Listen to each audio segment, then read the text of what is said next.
Hello everyone, today I'd like to talk to you about the Leica M11 monochrome. Monochrome means black and white, so we're going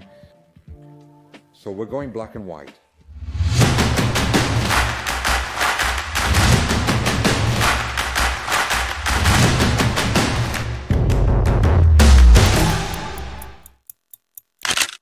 Before getting to the heart of the matter, I'd like to respond to all your comments, which have been numerous on my previous videos about the Leica brand. So the first comment that comes to mind, it's too expensive, it's a luxury brand, it's made for very rich traders, very rich surgeons, in short, well-to-do people or retirees who can afford it. Well, maybe, but I'm not a surgeon, a trader or a pensioner, not yet. And yet for me, Leica represents excellence. Quite simply, it's a luxury brand, and of course it's not affordable for everyone. Nevertheless, when you have a Leica M11 and you treat yourself to a Leica M11, quite simply, you're moving towards excellence. You have optics here you have sensors that have been worked on in research and development. We're going to talk about the M11 with its 3 resolution sensor, 6 compared to the M11 monochrome, which was already very good at 40, but not able to do 40, 20 and 10, for example. Now you can. This is particularly important when you want to take photos in very low light. It can be very useful. Then of course Leica is history. You have optics combined with a sturdy titanium body, with constant innovations. It's like having a Ferrari. At Ferrari they make the chassis and the engine. At Leica, it's the chassis, the engine, everything together. So everything is coherent. You refocus on the essentials of photography, i.e. aperture, ISO, speed. Simple. That's the Leica philosophy. That was to answer the first question, luxury, not luxury. For whom, why, and that's it. Now folks, I'm going to try to answer a comment that is why M? Knowing that it costs almost 9,000 euros a box,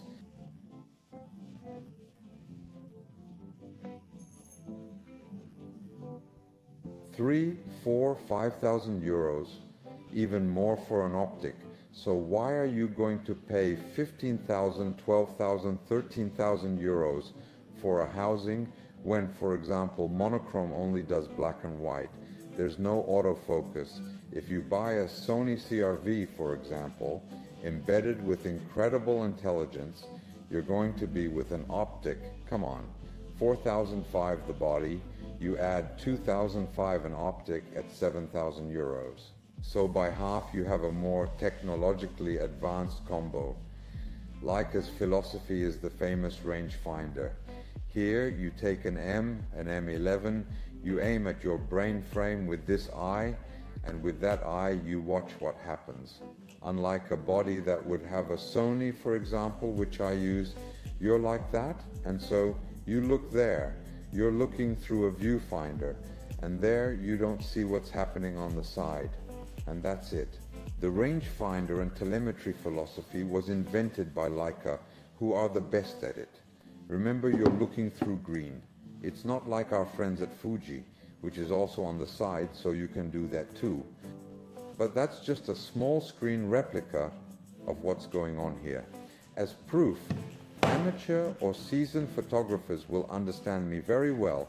If you've forgotten the little hood here and you're shooting, you won't even know you've forgotten it. So, you're shooting. Except if you're watching digitally, obviously then you'll see that it's weird. There's something weird. I can't see my image. But before, on the M6 for example, I sometimes took 2 or 3 images and realized quite simply that I'd left the little hood on the lens, and now it's a bit of a problem. Is the Leica for everyday use? Yes. If you're an amateur photographer, for street photography at least, it's the ideal tool. Here's a quick tip on hyperfocal or zone focusing. Hyperfocal is very simple. Leica invented it on its optics, and it's the only brand I know that does it. You've got some rather complicated brands here. that look complicated. In fact, it's very simple. You decide to work at 11 aperture. You set at 11 aperture. On one side, you put your minimum on the 11, and on the other side, the 11 is globally on infinity. So if at 11, on your left-hand side, when you look at the camera, it tells you 1 meter, well, from 1 meter to infinity, you'll be in focus. I've always said the same thing. The best autofocus is when there is none. A CRV, for example, which is very good from Sony, will go for an eye, but is it the right eye? You just don't know. So we improve and improve and improve. You have to concentrate on the subject, on everything around you. So you've already removed the problem of whether the autofocus has been properly searched for. Then, the second solution, which is what I do, is zone focusing. It's not the same thing at all. This time, on your right side, you're going to put, for example, on the 11, let's say 5 meters.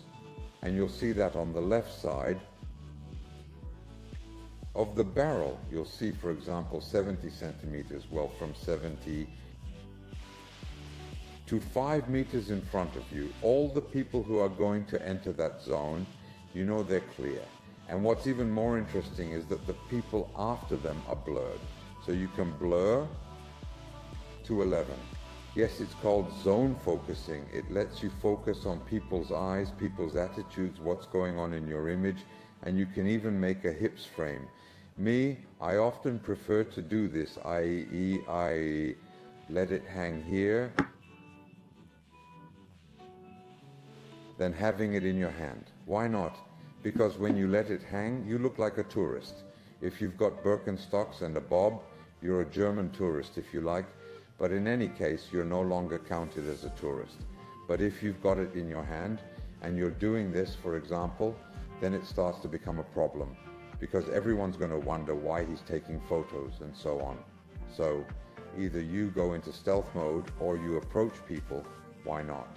I like your clothes, I like your look. There are lots of ways to approach. That's another video I'll do later. But in any case, you approach where you're stealthy. Personally, I love the stealth aspect, simply because people are totally natural. And that makes for some pretty amazing images. Whether you're in New York or Paris, you're in stealth mode, scanning what's going on and sniffing out the street. That's what I love about street photography. So, for those of you who have already done rodeo, don't get into it. Don't get on the horse because you'll fall off. First, you have to master it.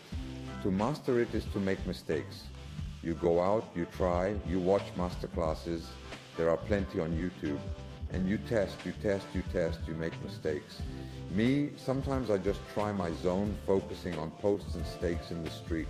They're a dud. I take a first picture, look at a meter, stand at a meter, it's sharp. Then I look at the frame and realize that, in fact, at 2 meters, 3 meters, 4 meters, 5 meters more or less, it's still sharp. So that's it. Now you're not touching anything and you're off for the day. I'd also like to stress a very simple point. The Leica M11, and even more so, the M11 monochrome, is obviously a niche. Then you have the Mont Blanc pen, which costs a fortune. It doesn't really allow you to take better photos. You can take very, very good ones with the GR3, which must cost 900 euros from Ricoh. Or the darling of TikTokers, the Fuji XV, which is just great. It's light, it's optical, mono-optical. In fact, it's a little closer to the Q3. And of course, the entry-level, top-of-the-range Leica is the Q3 with the optics on top, which is an XF, XF, XF, XF, XF, XF, XF, XF, XF, XF, which opens to a 0.7. The Q3 is the autofocus, now finally in focus. And then there's the M Street photography, is a form of intellectual sport in which I try out all sorts of things. It rains, it's cloudy, it's whatever you want it to be. You adapt, you get out there. The important thing is to get out for an hour, 2 hours a day on your way to work. You have the camera and you're always ready to receive and capture amazing things. Sometimes you can spend a weekend, you'll spend 4 hours, 5 hours, 6 hours. You'll measure your steps. You'll have taken 20,000 steps. You realize in street photography, nothing. you're not going to make a nice plate. And sometimes when you go to the office with that, you've got your camera with you, you're going to make the plate. That's what I call the plate, the one you'd put in your future book or post on Instagram. I invite you to join my little Instagram account here. Now let's talk about the MXI monochrome. I'm not going to spend too much time on the classic MXI. You can watch my video here. However, the difference is that the hard drive inside this time goes from 60 to 256.